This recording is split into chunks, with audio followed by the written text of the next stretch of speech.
5. நல்லானின் கோபம். சாவித்திரியை ரயிலேற்றி அனுப்பிவிட்டு சம்பு சாஸ்திரி நெடுங்கரைக்கு திரும்பி வந்தபோது அவருடைய வீடு ரகளைப்பட்டு கொண்டிருந்தது.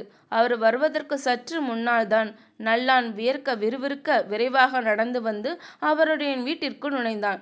அப்போது கூடத்தில் உட்கார்ந்து ஏதோ காரியம் செய்து கொண்டிருந்தாள் மங்களம். இது என்ன அம்மா அக்கிரமம், பயத்தை பத்தி விட்டு எரியுதே என்று நல்லான் அலறினான். மங்களத்திற்கு ஒன்றும் புரியவில்லை.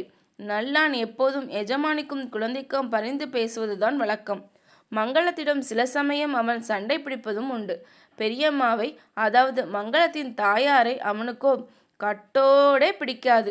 சொர்ணாம்பாள் என்பதற்கு பதிலாக சொரணை கெட்ட அம்மாள் என்பான். அவள் வீட்டில் இருக்கும்போது தாகத்திற்கு மோர் தண்ணீர் கூட கேட்க மாட்டான். அப்படிப்பட்டவன் இப்போது வந்து இப்படி அலறியதும் மங்களம் தன்னுடைய தாயார் பெயரில் ஏதோ புகார் சொல்ல வந்திருக்கிறான் என்று எண்ணினாள். முகத்தை கடுகடுப்பாய் வைத்து கொண்டு, என்னடா அக்கறம் நடந்து வச்சு, யார் குடிய யார் கெடுத்தா என்று கேட்டாள். குடிய கெடுத்தானுங்க போச்சு, உங்க குடியும் போச்சு, என் குடியும் போச்சு. நன்செய் புன்செய் 10 வேளையும் சாசனம் பண்ண எப்படிதான் ஐயாவுக்கு மனசு வந்ததோ தெரியலங்களே என்றான். இது கேட்டுக்கொண்டே சொர்ணாம்பாள் கையிலிருந்து வைத்திருந்த தயிர் சட்டியுடன் அங்கு வந்து, ஐயையோ பொன்னே, இது எப்படி அநியாயம் என்று ஒரு பெரிய சத்தம் போட்டாள். அவள் கையில் இருந்த தயிர் சட்டி தொப்பென்று கீழே விழுந்து சுக்கு நூறாய் உடைந்தது. மங்களத்திற்கு தலையில் இடி விழுந்தது போலிருந்தது. என்னடா நல்லான், என்ன சொல்கிறாய் என்ற திகைப்புடன் கேட்டாள். ஆமானுங்க, எஜமான் நிலத்தை எல்லாம் வித்துட்டாராம்.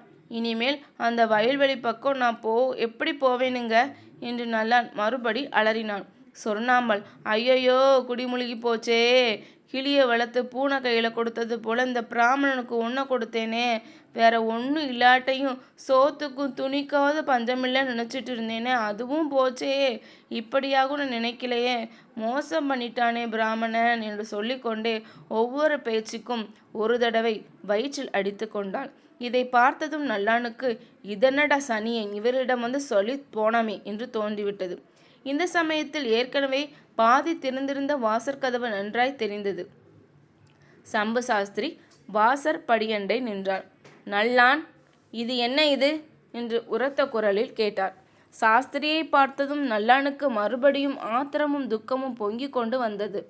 அவன் வாசற்படியின் அண்டை நின்று கைகூப்பி கொண்டு, ஏன் சாமி, எல்லாரும் சொல்றது நிஜம்தானா சாமி? 10 வேலி நிலத்தையும் வித்துட்டீங்கன்னு சொன்னாங்களே, பரம்பரையாய் வந்த பிரதராசி நலமாச்சே, எப்படி சாமி உங்களுக்கு மனசு வந்தது என்று கதறினான். சாஸ்திரி, நல்லான், இது என்ன, நீ கூட இப்படி ஆரம்பிச்சுட்ட? நிலமாவது நீச்சமாவது பிறக்கிற போது கொண்டு வந்தோமா, போகிற போது கொண்டு போகிறோமா? நம் செயலில் என்ன இருக்கிறது நல்லான்? சுவாமி கொடுத்தார், சுவாமி எடுத்துட்டார். அதற்கு நல்லான், இதோ பாருங்க, இனிமே சாமி பூதம் என்கிட்ட ஒன்றும் சொல்லாதீங்க. சாமி கண்ணு இருக்குதா? சாமிக்கு கண்ணு இருந்தால் இந்த மாதிரியெல்லாம் நடக்குமா என்றான். சாஸ்திரி, நல்லான், உன் மனசு இப்போவும் சரியான நிலைமையில இல்லை. வீட்டுக்கு போய்விட்டு அப்புறம் சாவசமாக வா என்றார். நல்லான், போகிறேனுங்க, ஆனால் ஒன்று மாத்திரம் சொல்லிடுறேனுங்க, உங்ககிட்ட பட்டிக்காரனாக வேலை பார்த்துட்டு இந்த ஊரில் இன்னொருத்தர்கிட்ட நான் வேலை பார்க்க மாட்டேனுங்க. பட்டணத்தில் என் மச்சான் தோட்ட வேலை பார்த்துட்டு இருக்கானே, அவன் ரொம்ப நாளாக என் கூப்பிட்டுக்கிட்டு இருக்கான், அங்கே போயிடுறேனுங்க என்று சொல்லிவிட்டு விரைவாக நடந்து போனான். நல்லான் போனதும் சாஸ்திரி உள்ளே வந்தார். அவரை கண்டதும் சொர்ணாம்பாள் மறுபடியும் வயிற்றில் அடித்து கொள்ள ஆரம்பித்தாள். சாஸ்திரி உடனே கடுமையான குரலில், நீங்களாம் பேசாமல் இருக்க போறேலா, இல்லாட்டா நான் இப்படியே திரும்பி போயிட்டுமா என்றார். மங்களம் தாயை பிடித்து தள்ளியபடி, நீ உள்ள போடியம்மா, உனக்கென்னடி வந்தது என்றாள். சொர்ணாம்பாள் கொள்ளைக்கட்டிற்கு சென்று முணுமுணுக்கும் குரலில் பலகாரம் பாடி அழத் தொடங்கினார். அவள் போன பிறகு சாஸ்திரி மங்களத்தை பார்த்து, இதோ பார் மங்களம், உன் சோத்துக்கும் துணி இல்லாமல் நான் விட்டு விடவில்லை. உங்கள் அம்மா சொல்கிறத கேட்டுட்டு நீ வீணா மனதை புண் பண்ணிக்காத. இந்த வீடும் 15 மாநிலமும் பாக்கி இருக்கு, அதெல்லாம் உன் பெயரில் எழுதி வச்சுடுறேன், நீ கவலைப்படாதே என்றார். கோபத்துடன் சாஸ்திரியின் வீட்டிலிருந்து சென்ற நல்லானுக்கு அன்று சாவித்திரி ஊருக்கு கிளம்பிய சமயத்தில் நடந்த பேச்சுவார்த்தை ஞாபகம் வந்தது. சாவித்திரி வண்டியில் ஏறி உட்கார்ந்தாள். இன்னும் சாஸ்திரியார் உட்காரவில்லை. அப்போது நல்லான் மேல் அவள் பார்வை விழுந்தது. நல்லான், எசமான நீதான் ஜாக்கிரதையாக கவனிச்சுக்கணும், அடிக்கடி வீட்டிலே வந்து விசாரிச்சுக்கோ என்றாள்.